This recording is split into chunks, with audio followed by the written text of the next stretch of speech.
Satyabama Institute of Science and Technology, Chennai and Sriperumbudur. தமிழக வெற்றிக் கழகம் சார்பில் விரைவில் பூத் கமிட்டி மாநாடு நடத்தப்படும் என அந்த கட்சியின் தலைவர் விஜய் அறிவித்துள்ளார். பூத் கமிட்டி என்றால் என்ன, ஒரு கட்சிக்கு அது எந்த அளவுக்கு முக்கியத்துவம் என்பது குறித்து விளக்குகிறார் நமது செய்தியாளர் ரமேஷ். தமிழகத்தில் கடந்த 60 ஆண்டுகளாக ஆட்சியில் இருக்கும் திராவிட கட்சிகளுக்கு சீக்ரெட் ஆஃப் சக்சஸ் என்ன அப்படின்னு பார்த்தீங்கன்னா பூத் கமிட்டி. இந்த பூத் கமிட்டியை பொறுத்தவரை தமிழகத்தில் தேர்தல் ஆணையத்தால் இருக்கக்கூடிய வாக்குச்சாவடிகளின் எண்ணிக்கை 67,000 வாக்குச்சாவடிகள். இந்த 67,000 வாக்குச்சாவடிக்கும் பூத் கமிட்டி மெம்பர்கள் இருக்கக்கூடிய 2 பெரிய கட்சிகள், ஒன்று டிஎம்கே மற்றொன்று ஏடிஎம்கே.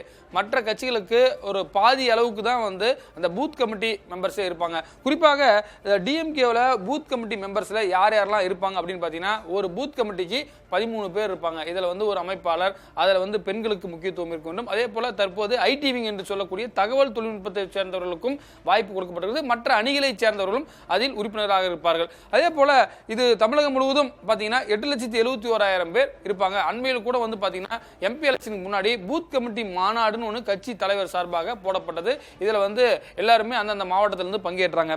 BLA 1 BLA 2 அப்படின்னு சொல்லுவாங்க. அதே போல ஏடிஎம்கே தான் பார்த்தீங்கன்னா இன்னமும் அதிகமான ஒரு பூத் கமிட்டி மெம்பர்கள் இருக்கக்கூடிய கட்சி எதுன்னு பார்த்தீங்கன்னா 28 பேர் இருக்காங்க. இதில் 9 அமைப்பாளர்கள். அது மட்டும் இல்லாமல் அவங்களுடைய சார்பு அணி இருக்கும். இளைஞர் அணி, இளம்பெண்கள் பாசறை, ஐடிவிங், ஒவ்வொரு அந்த சார்பணிக்கும் 2 பேர், என மொத்தம் கிட்டத்தட்ட 28 பேர் இருக்காங்க. தமிழ்நாடு முழுவதும் இவங்களே 18,76,000 பேர் ஏடிஎம்கே பொறுத்தவரையிலும் இருக்கிறாங்க. அது மட்டும் இல்லாமல் இந்த பூத் கமிட்டி மெம்பர்ஸ் தான் பார்த்தீங்கன்னா வாக்குச்சாவடிகளில் கட்சி ஏஜென்ட்டாகவும் உள்ள அமருவாங்க. யார் யார் எந்தெந்த கட்சிக்கு ஓட்டு போடுறாங்கன்றவர்களும் அவங்களுக்கு தெரியும். ஏன்னா அவங்க லோக்கல்லே இருக்கிறதுனால இவர் வராரு. அதே போல கள்ள ஓட்டு போடுறதையும் தடுக்கக்கூடியவர்கள் இந்த அந்தந்த பூத் ஏஜென்ட்களாக இருப்பார்கள். அவர்களுக்கு ஒரு 1,500 ஓட்டு அந்த பூத்தில் இருந்தால் அப்போ போலிங் ஆகும்போதே தெரிஞ்சிடும் இந்த கட்சிக்கு இவ்வளவு ஓட்டு வந்திருக்கு அப்படின்ற அந்த மனநிலையை சைக்காலஜிக்கலாக கண்டுபிடிக்கக்கூடியவர்கள் தான் இந்த பூத் ஏஜென்ட்கள். அது மட்டும் இல்லாமல் இந்த தமிழகத்தில் பெரும்பாலான அரசியல் கட்சிகளுக்கு முழுமையாக இந்த 67,000 வாக்குச்சாவடிகளுக்கும் பூத் ஏஜென்ட் இருக்கான பெரிய தேசிய கட்சிகளுக்கும் மாநில கட்சிகளுக்கும் பெரும்பாலான கட்சிகளில் குறிப்பாக ஏடிஎம்கே டிஎம்கே தவிர.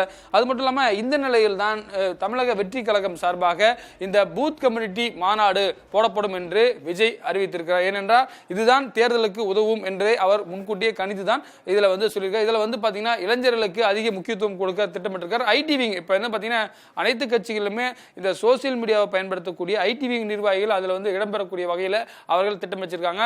இந்த நிலையில் தான் தமிழக வெற்றி கழகம் சார்பாக இந்த பூத் கமிட்டி மாநாட்டிற்கு ஏற்பாடு செய்யப்பட்டிருக்கிறது. Satyabama Institute of Science and Technology, Chennai and Sriperumbudur.